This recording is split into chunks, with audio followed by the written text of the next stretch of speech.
తాజాగా కురిసిన వర్షానికి అంబర్పేట వద్ద కొత్తగా నిర్మిస్తున్న వంతెన దగ్గర చెత్తా చెదారం కొట్టుకొచ్చింది. అవన్నీ నిర్మాణ సామాగ్రికి చిక్కుకోవడంతో అదంతా కూడా డంపింగ్ యార్డ్ను తలపిస్తోంది. ఇదే అంశానికి సంబంధించి ఫుల్ డీటెయిల్స్ మా ప్రతినిధి ప్రియాంక అందిస్తారు. ఒకప్పుడు హైదరాబాద్ మహానగరానికి సాగు నీటిని అందించిన మూసీ నది నేడు కాలగర్భంలో కలుస్తూ మురికి కూపంగా తయారైంది.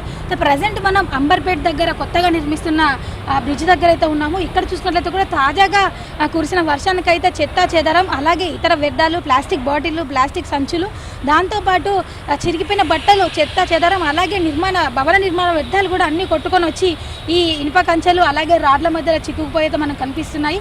ఈ నీరంతా కూడా ఎంతలా పొల్యూట్ అయ్యంటే వాటర్ అంతా కూడా గ్రీన్ కలర్లో, కనీసం జంతువులు కూడా తాగనంత అధ్వానమైన స్థితికి చేరాయి. ఒకప్పుడు ఎంతో స్వచ్ఛమైన నీటిని అందించిన మూసీ నది నేడు ఇలా ఉంది, ఒక మురికి కాలువలా మారిందని చెప్పాలి. సగం మంది ఇప్పుడున్న జనరేషన్కి కూడా ఒకప్పుడు మూసీ ఎలా ఉండేదో కూడా తెలియని పరిస్థితి ఉంది. అంతలా ఈ మూసీ నది పరిస్థితి ఎంత అధ్వానంగా తయారైందో చెప్పొచ్చు. అయితే ఎన్నో ప్రభుత్వాలు వచ్చాయి, ఆ మూసీ అభివృద్ధిపై పనులు చేపట్టాలనుకున్నప్పటికీ కూడా కొంతవరకు కూడా అది కార్యరూపం దాల్చలేదు. ఇప్పుడున్న ప్రభుత్వం చూసుకున్నట్లయితే కూడా కొన్ని కోట్ల రూపాయలు ఖర్చు పెట్టి ఆ మూసీ ప్రక్షాళనకు అయితే పనులు చేపడుతుంది. అయితే కానీ ఇందులో చెత్తం వేయకుండా ఎటువంటి కార్యాచరణలు అయితే చేపట్టలేదని చెప్పాలి. దీంతో ఇదంతా కూడా ఇలా అధ్వానంగా తయారైంది.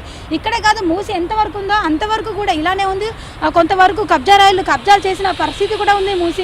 మూసి అంతా కూడా మురుగునీరు ప్రవహిస్తూ, అలాగే నగరంలో ఉన్న వ్యర్థాలన్నీ కూడా మూసిలోనే కలుస్తున్నాయి.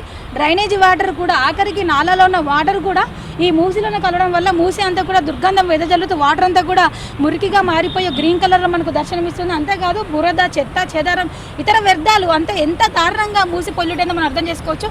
అలాంటిది కొన్ని కోట్ల రూపాయలు ఖర్చు పెట్టి మూసిని అభివృద్ధి చేస్తున్న ప్రభుత్వం అయితే కొంతవరకు కూడా మూసిని పరిశుభ్రంగా ఉంచడానికి కూడా అయితే ఎటువంటి కార్యరూపాన్ని దాల్చకపోవడంపై అయితే కొంతవరకు విమర్శలు వెలువెత్తున్నాయని చెప్పాలి. అయితే ప్రజెంట్ ఈ మూసీని బాగుపరచడానికి కొన్ని కోట్ల రూపాయలు ఖర్చు పెడుతుంది. కానీ మూసీలో చెత్తా చెదరం వేయకుండా ఎటువంటి వ్యర్థాలు రాకుండా ఉండడం కోసం అయితే కొంతవరకు చర్యలు తీసుకుంటే బాగుంటుంది. లేదంటే ఈ మూసీ ప్రక్షాళన అసలు ఎంతవరకు సాధ్యమవుతుందో వేచి చూడాలనే విమర్శలు వెలువెత్తుతున్నాయి. విడుదల గజానంతో ప్రియాంక, HMTV, హైదరాబాద్.